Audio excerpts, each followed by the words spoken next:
Hi there. I had a client reach out and say, help me. My dog is playing the chase me game and I can't get them in and it's driving me bonkers. I thought I would jump on, make a video so that these tips can be shared with maybe others that are going through the exact same thing, which is crazy making when your dog will not come to you when called when they previously were doing really well. In training, you expect the unexpected in life, and you also expect setbacks. Setbacks and regression is totally normal.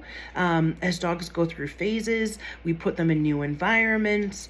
As they get more and more comfortable in existing environments, you will see their behavior change. So if you're taking them to the same field all the time, they may start to get really, really gutsy and go off and not come back to you. Where if you were taking them to a trailhead or a trail or doing a loop in a trail, they kind of stick to that trail and don't deviate from it.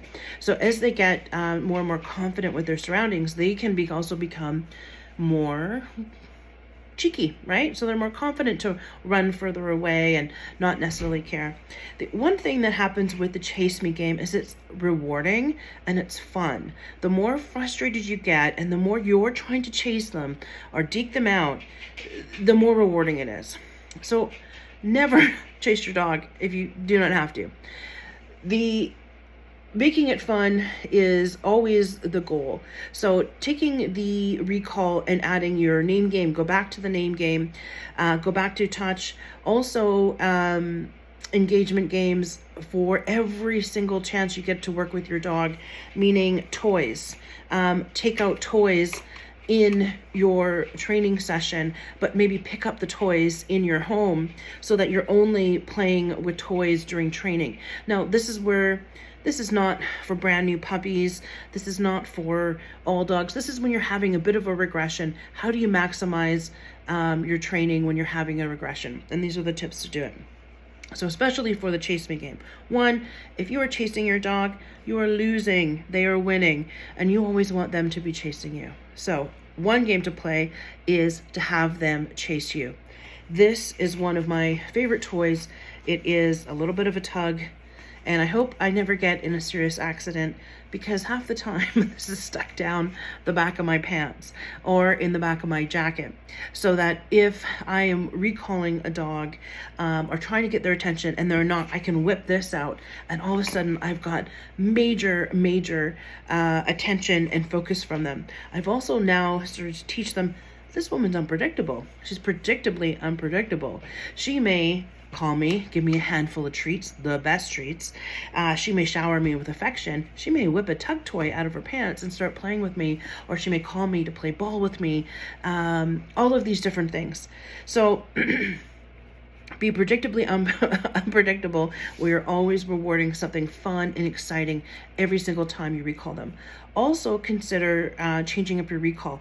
Put them back on a leash. So they've lost their freedom. If they are not coming back, do not continue to give them this freedom.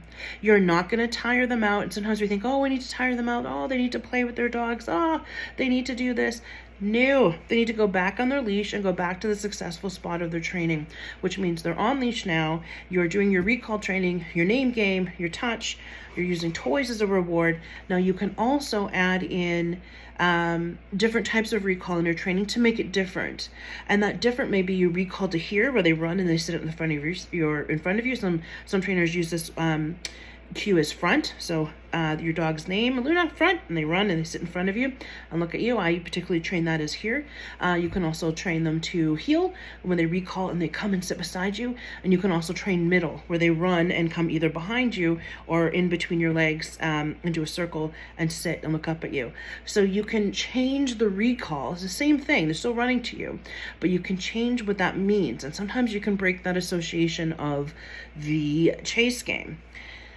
Now, there is that component. The other thing is you need to troubleshoot what's going on that's communicating to my dog that it's way more rewarding and fun and funny, because they're making fun of you here. Dogs are capable of laughter. That they can make me chase them. So why is this so rewarding for them? And what are the triggers? What are some things that are telling my dog that we're going to play this next? And if you go backwards in time, you replay the events, you can see it happening. So if the dog is playing with another dog and they don't want to come in from playing with that other dog, then you have a problem there.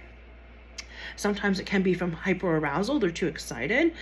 Sometimes it can be because they think they've got a good free will and they just want to play with the other dog longer.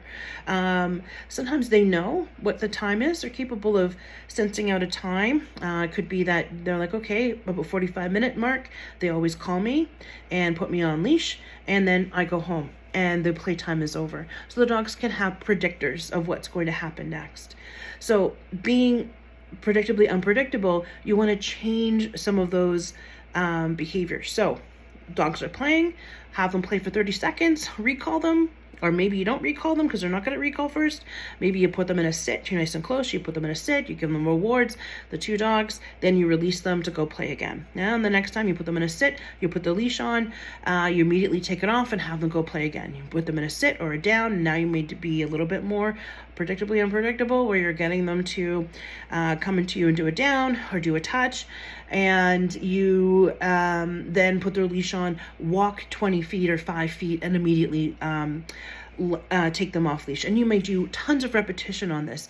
So this is the one thing that falls short with dog training, is that people often do it 2 to 3 times and think that they've mastered it or the dog's mastered it. I'm talking about dozens and dozens and dozens of time per location that you're at per day. You need to be doing this all the time. So leash them periodically. That does not mean that we're leaving. Also vary the time that they're playing. So if you are meeting with dogs to play, then try to buddy up with someone who's also training their dog. Have a play, take them for a 5-minute walk around the park, have them play again. Try to associate that being leashed doesn't mean the party's over. It could be that you meet outside of the dog park, walk to the dog park together as the 2 dogs, and then release them to go play. Also, one dog that may be good at being recalled can be recalled leash and put on the other side of the fence to encourage the other dog to come and be leashed and leave. And then, but you don't leave, you go out to the dog park, you guys immediately come back in and let them play again. And you get rid of the association that leashing means that the party is over. Also, be mindful of your body language.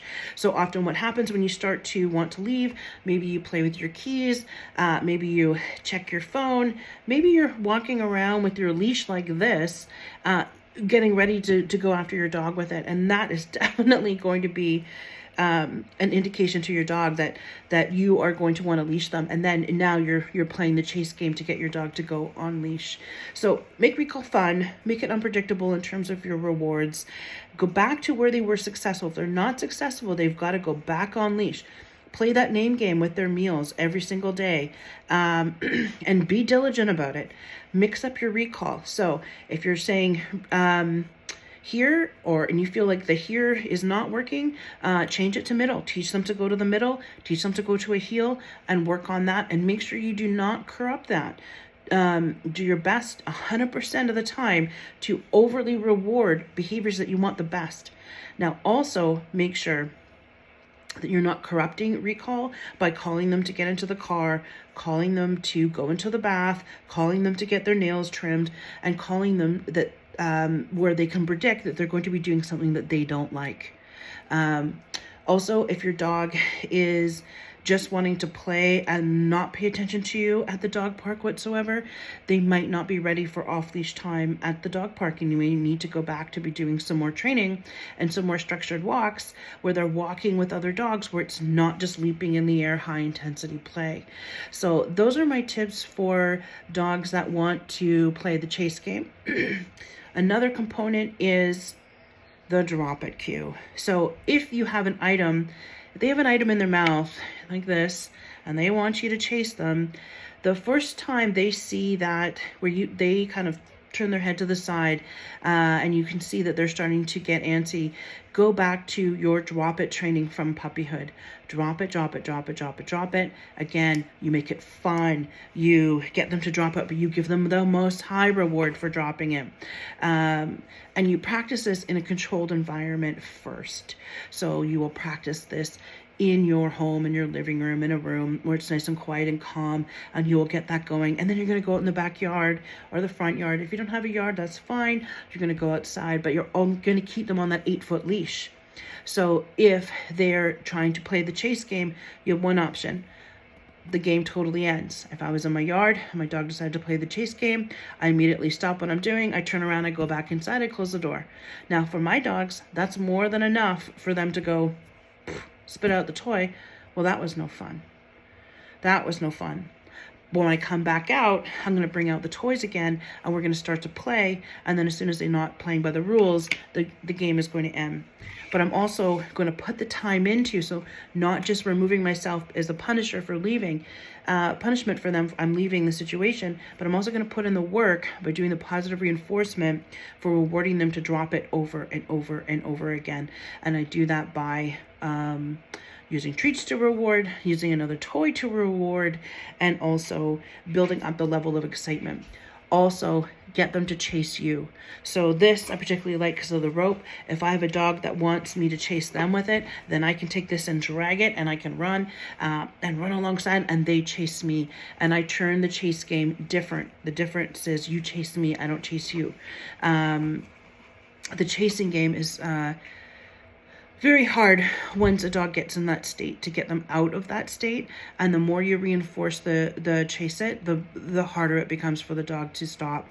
So go back to your successful spot, put them back on leash, and keep working on all of those components. Your recall, making it fun, watching your behaviors and cues, the predictors that are telling the dog that you're going to stop play or end it, your predictors of when you see them pick up something and turn their head and they start, you're going to be working on, so if I saw a dog pick up a stick and then they looked at me, maybe they did a little pounce, turn their head, I'm going to pick up another stick, throw it in the air, be super excited with that stick. Oh my gosh, look at the stick that I have. And maybe I start running with the stick to get them to chase me. So I become the gateway to all things exciting. And you're going to really tidy up that recall, maybe change the recall to a middle or a heel, and name game, name game, name game. Never, ever underestimate the power of the name game. All right, I hope those tips help you.